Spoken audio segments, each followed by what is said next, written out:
Good morning. Welcome everyone to our Wednesday meditation and healing experience. Good to see you. Thank you for coming. We're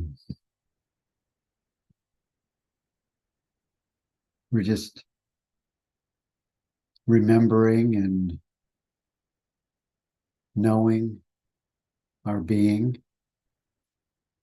Just all this is just an intentional space where we bring our attention to presence as presence. It's that simple. It's the recognition of I am. You know, when we say those two words, we enter time and space as am, as being, and we also leave time and space as being. I am is the door in both directions, from the eternal to the finite, or from heaven, from the experience of, from the infinite consciousness, the formless, to the form, to this body-mind experience. I am. And as we're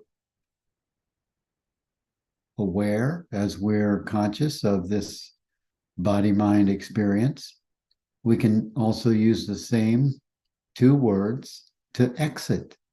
The body doesn't dissolve, it doesn't die, and yet the mind transcends the thinking apparatus. It transcends the doing activity of personhood and self, personal self. I am transcends this finite experience of person, and we can enter into our infinite eternal nature, the thing that always is. It's changeless, it's pure presence. I am. So we're going the other way this morning. We're going outside of time and space, and we're also embodied in this person experience, and yet we know that this is only a temporary vehicle, that consciousness, that you, I am, is using to experience itself in the person, and never losing itself.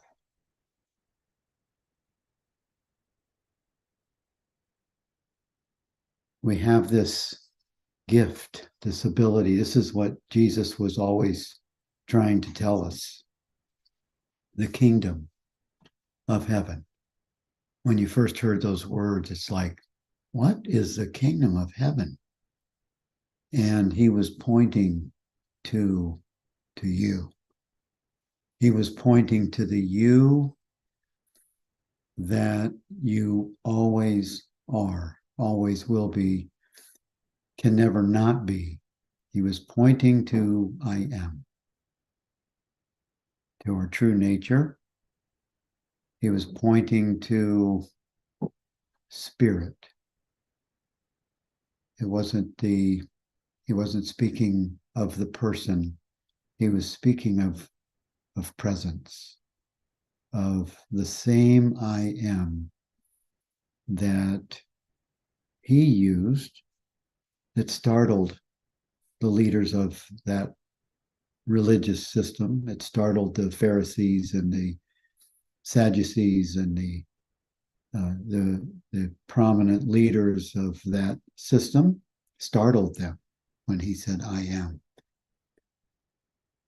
I say to you truly, before Abraham is, I am. He was appointing his identity to be the same as their patriarch. He was appointing his identity actually to be before their patriarch, Abraham. And you, beloved, are the same. You are the same I am presence as Jesus was speaking of then, and many of the sages are speaking of now, and even in other centuries, speaking of I am. And we are speaking of that now. Who are you? Who are you? Really?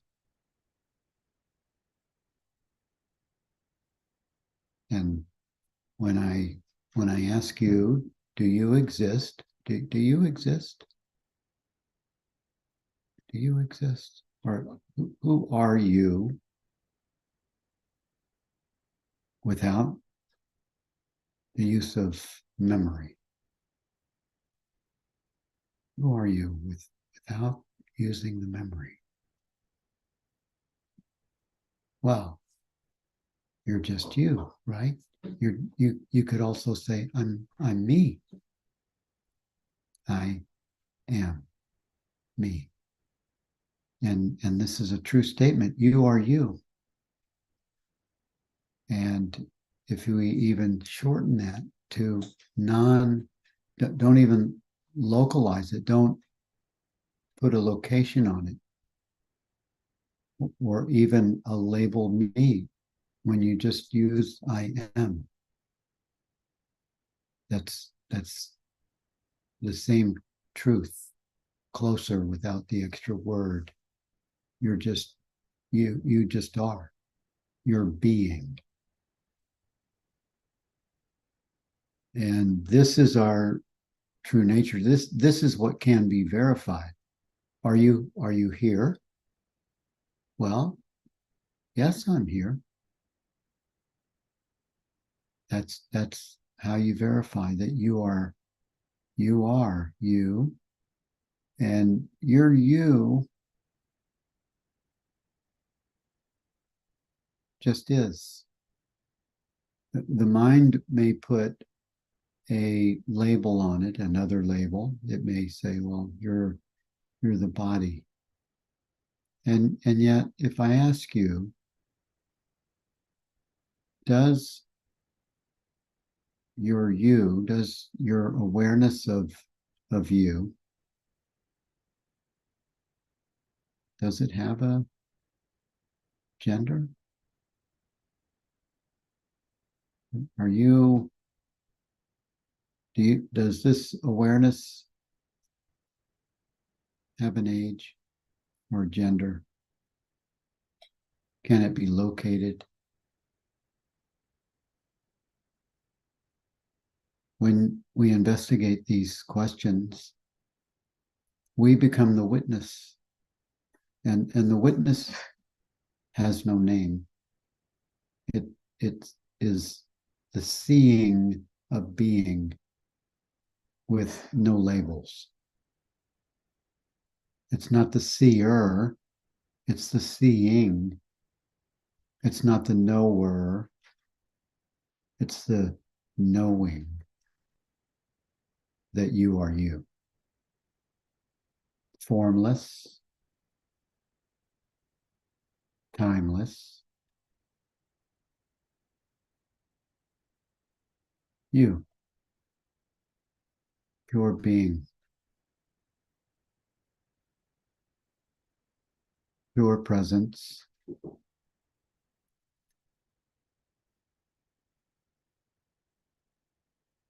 You, the formless, also, you come with the intelligence of the divine, you have access to the faculties of wisdom,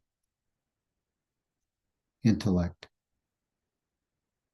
And it's not a thinking mechanism. It is an informing mechanism as the mind, not the body mind, but as the mind, which is the activity of consciousness. It's the mind, which is the activity of resting awareness. The mind comes under the leadership. It comes under the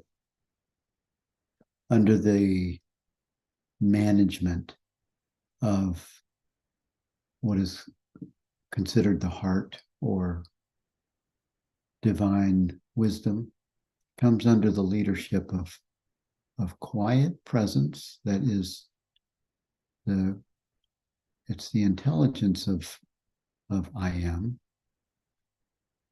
And when the mind rests in this, abides in this, it no longer needs the thinking faculty of the localized mind, because it becomes informed. It is intuited in where to go and what to say to whom.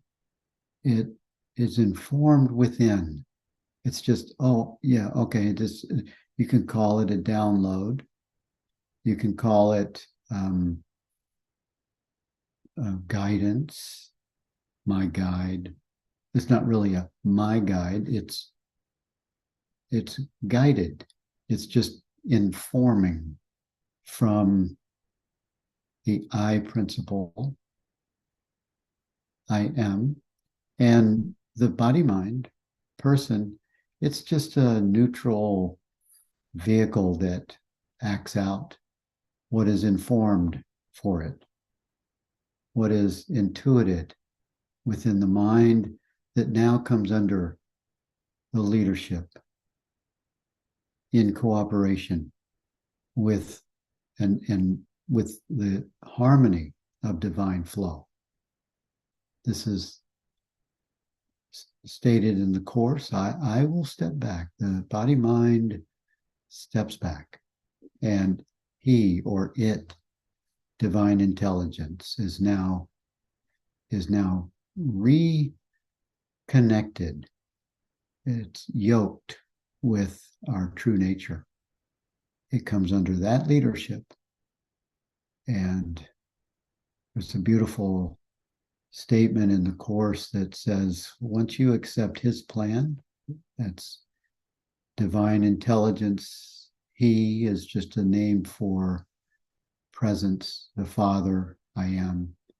Once you accept its plan as the one function that you will fulfill, the one thing that you'll have your attention on, that's all that really means. Just when we bring it to this, our attention to presence, we are fulfilling the one function that we would have. And once you accept this plan as the one function that you would fulfill, there is nothing that divine intelligence, we call the Holy Spirit, there is nothing that it will not prepare for you before you reach it. There is nothing that will bar your way. Everything is given you. No stone will bar your path. Your path is made straight in this experience. Once you accept his plan as the one function that you would fulfill, there is nothing the Holy Spirit will not prepare for you before you reach it. And the Holy Spirit is simply your intuitive connection with presence, your informing from divine intelligence. This is your birthright. You have this available in the body-mind experience. And if your eyes are closed, you can open them if you want to. You don't have to. But as we're connecting with our true nature, as we're connecting with our self, all we're doing is we're bringing our attention from person to presence. And even as I speak right here, we can still be divine presence. We're still open. It's in the course. It's kind of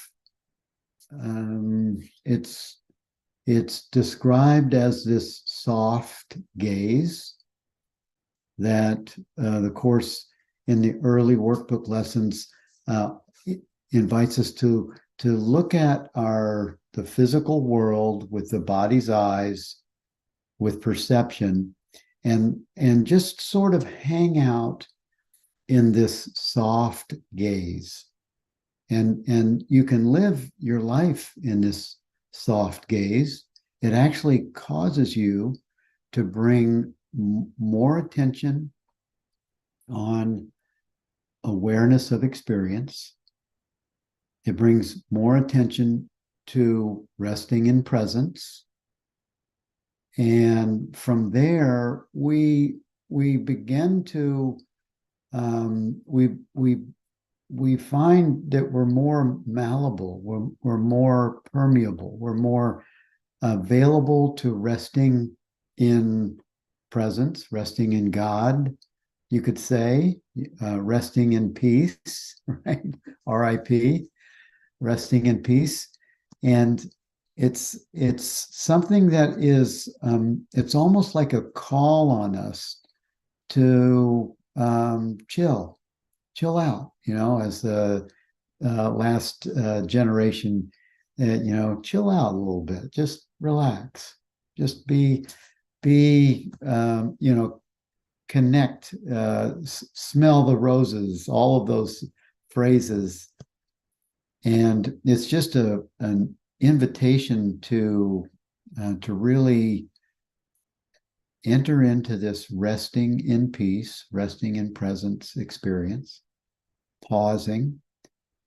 And if we're listening from here, we're more open to the heart. We're more open to divine intelligence coming in and informing us through through a feeling. It's a visceral experience. You just kind of it feels peaceful, it feels gentle. It's brings you into this experience of loving, just simply being.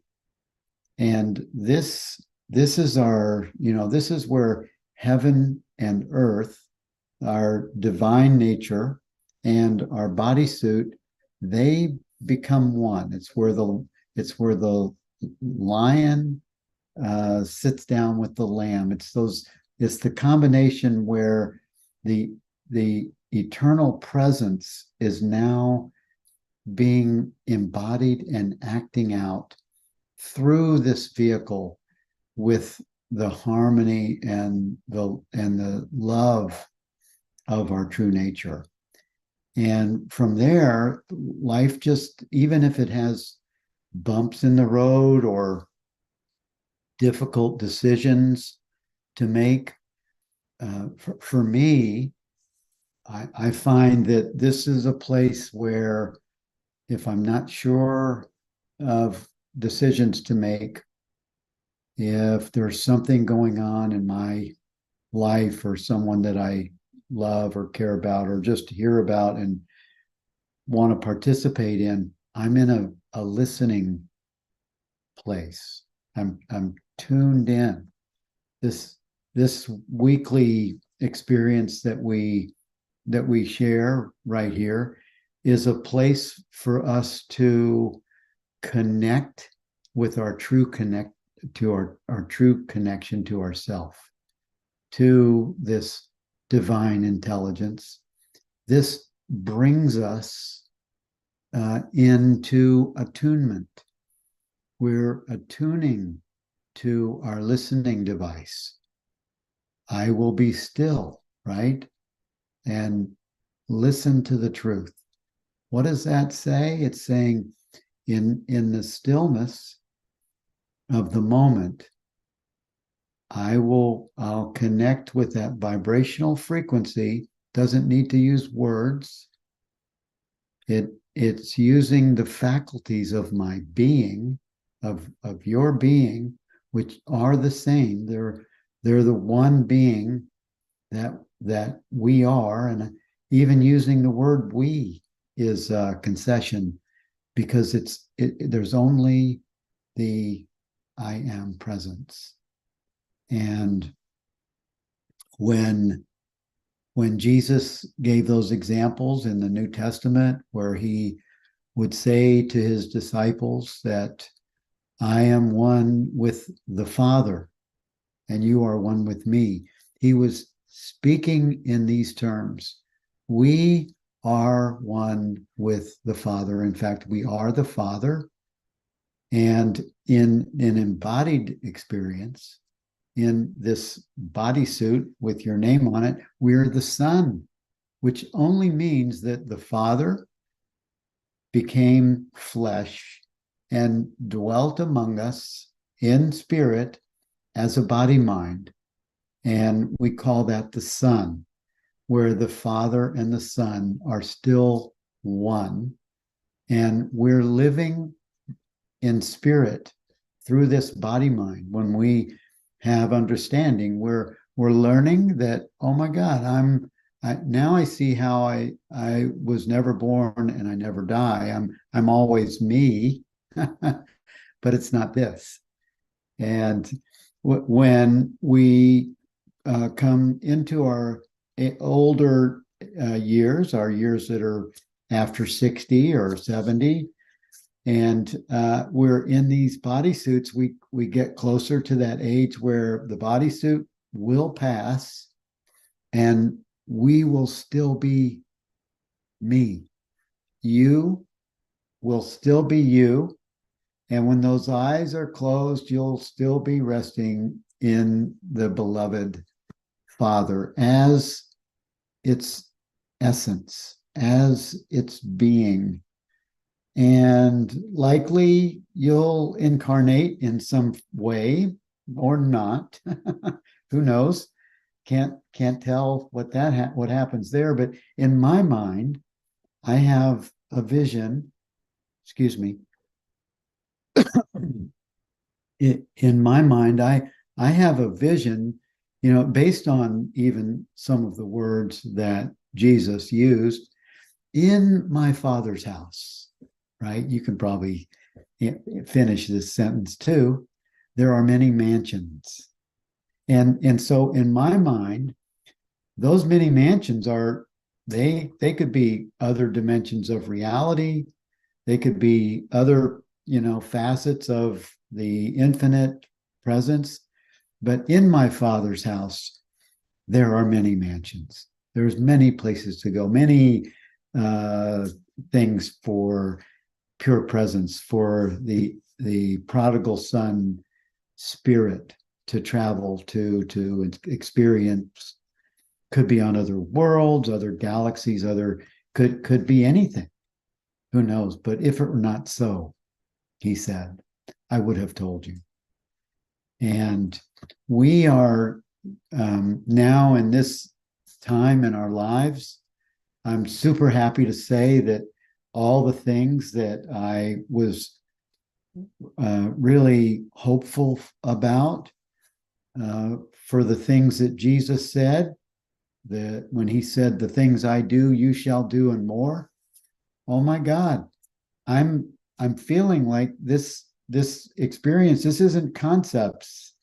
any longer. This is a direct experiences, and we're deepening our remembering of ourself.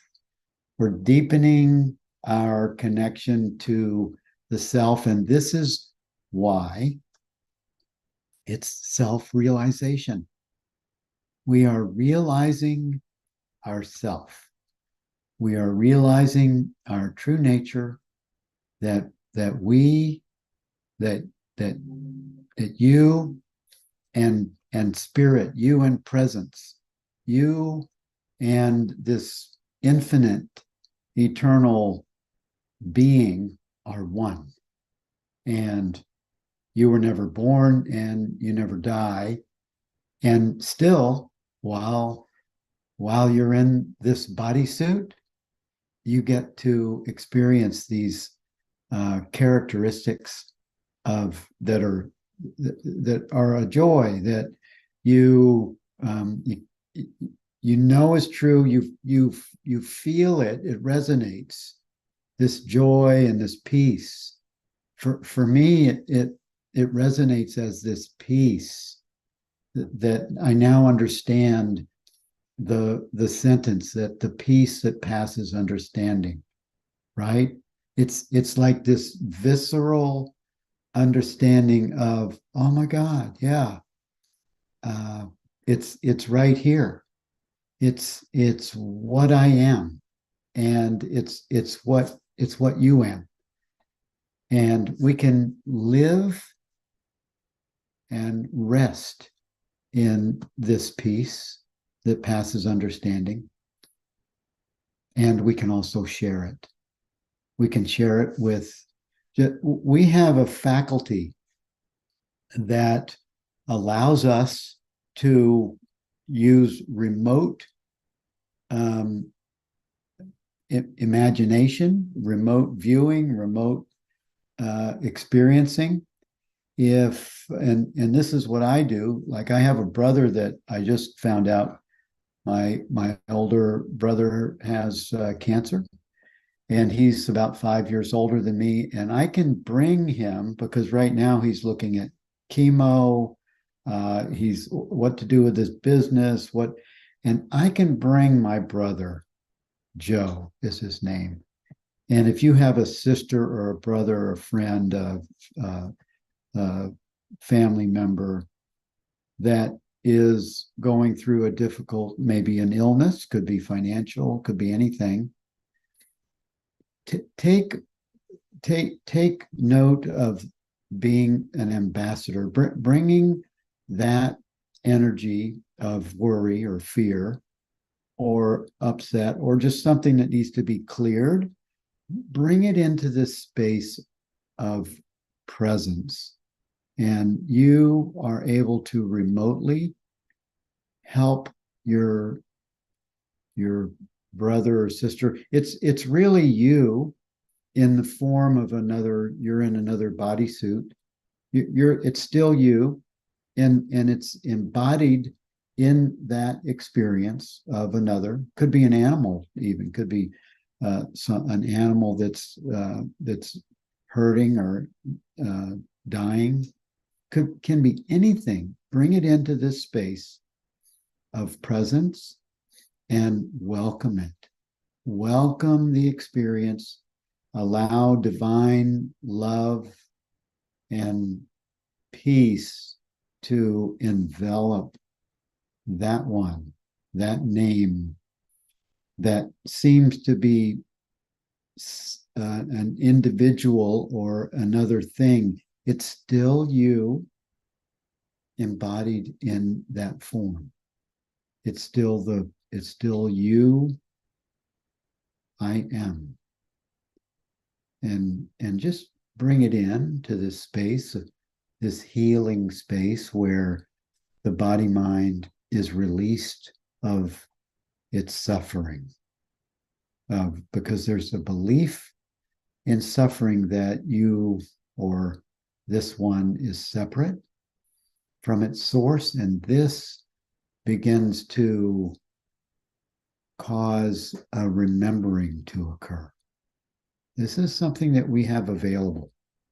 as we bring in the thoughts, the feelings, the experiences that come into our environment, that come into our own space of perception in the bodysuit, in the time and space continuum. We can bring it into this space and we can help it to be relieved of its suffering. So just allow that to take place